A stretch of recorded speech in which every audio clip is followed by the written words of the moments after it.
Sir Tracy has a big secret to blackmail. Markham. The Young and the Restless spoilers. Creative fan fiction. The morning sun barely touched the streets of Genoa City, but inside the Abbott mansion, a storm was already building. Tracy Abbott sat quietly in the living room, holding a cup of coffee that had long gone cold. Her eyes were fixed on a small envelope sitting on the table. For weeks, Tracy had carried a secret that could destroy everything. She had always been the calm one in the Abbott family, the person who listened, forgave, and tried to keep peace. But this time, she knew forgiveness might not be enough. Inside that envelope was the truth about Markham. And if Tracy revealed it, Genoa City would never be the same. Tracy looked at the photograph inside the envelope again. The image was old, slightly damaged, but clear enough. It showed Markham years ago, standing beside someone he claimed he had never known, someone whose name could ruin him. Tracy had discovered the information accidentally while searching through old Abbott family records. At first she thought it was just another piece of forgotten history, but the more she investigated, the more disturbing the truth became. Markham had been hiding a part of his past, a part that involved lies, betrayal, and a secret agreement that could cost him everything.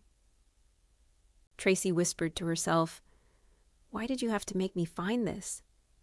She didn't want revenge. She didn't want power. But Markham had pushed too far. Meanwhile, Markham walked into his office with confidence. He believed he had control over every situation. He had spent years protecting his reputation, making sure nobody could challenge him.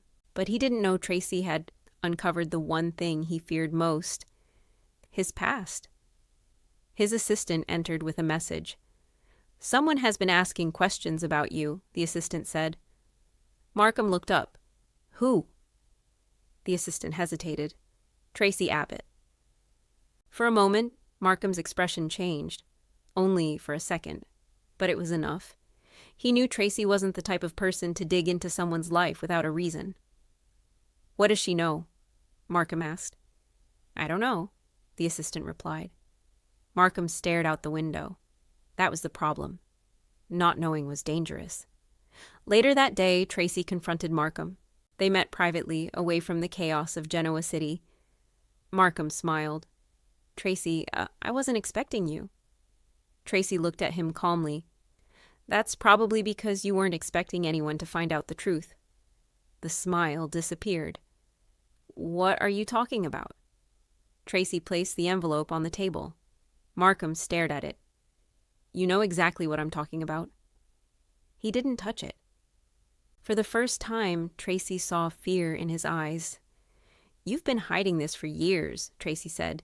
"You built your life on a lie." Markham tried to laugh. "Be careful, Tracy. Accusations like that can damage people." She leaned forward. "Good thing I'm not making accusations." She opened the envelope. "I have proof." Markham's mind raced. How much did she know? Did she know everything? Or only part of it? He tried to turn the situation around. "You're making a mistake. You don't understand what you found." Tracy shook her head. "No, I understand perfectly." She explained that she knew about the secret deal, the hidden identity, and the person Markham had abandoned years ago. The person who could expose him, the person who knew the real story. Markham became angry. "You think you can threaten me?" Tracy didn't move. "No. I think you need to understand that you can't keep hurting people and expect nobody to fight back." The conversation was interrupted when someone unexpected arrived, a person from Markham's past. The air immediately changed. Markham froze. Tracy realized something important. Her information was even more powerful than she thought, because Markham wasn't just hiding a mistake, he was hiding an entire chapter of his life. Later, Tracy returned home and told herself she needed to be careful. Blackmail was not who she was. She wasn't Victor Newman. She wasn't someone who enjoyed controlling others. But she also knew Markham had crossed lines. Sometimes the truth was the only weapon people had. Her phone suddenly rang. It was Markham. She answered. "What do you want?" His voice was colder now. "You don't know what you're getting yourself into." Tracy replied, "No, you don't know who you're dealing with." There was silence. Then Markham said, "If that information becomes public, it won't just hurt me." Tracy paused, because she knew he was right. Secrets rarely hurt only one person. The next day, rumors began spreading through Genoa City.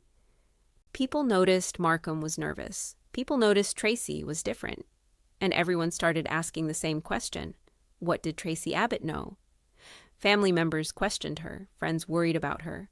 Even those closest to her wondered if she was making the right choice. But Tracy kept the secret. For now. Because she had one final question for Markham. Would he admit the truth? Or would he fight to protect the lie? That evening, Markham met Tracy again. This time, he wasn't confident. He looked defeated. "You have no idea what this secret could unleash," he said. Tracy answered, "Then maybe it's time everyone knew." Markham stared at her. "You would destroy everything?" Tracy shook her head. "No, you already did that. I'm just deciding whether you get the chance to fix it." As Tracy walked away, she realized something. The secret was no longer just about Markham. It was about justice. It was about protecting the people who had been hurt by his choices. And now Genoa City was waiting, because when Tracy Abbott finally revealed the truth, nothing would ever be the same.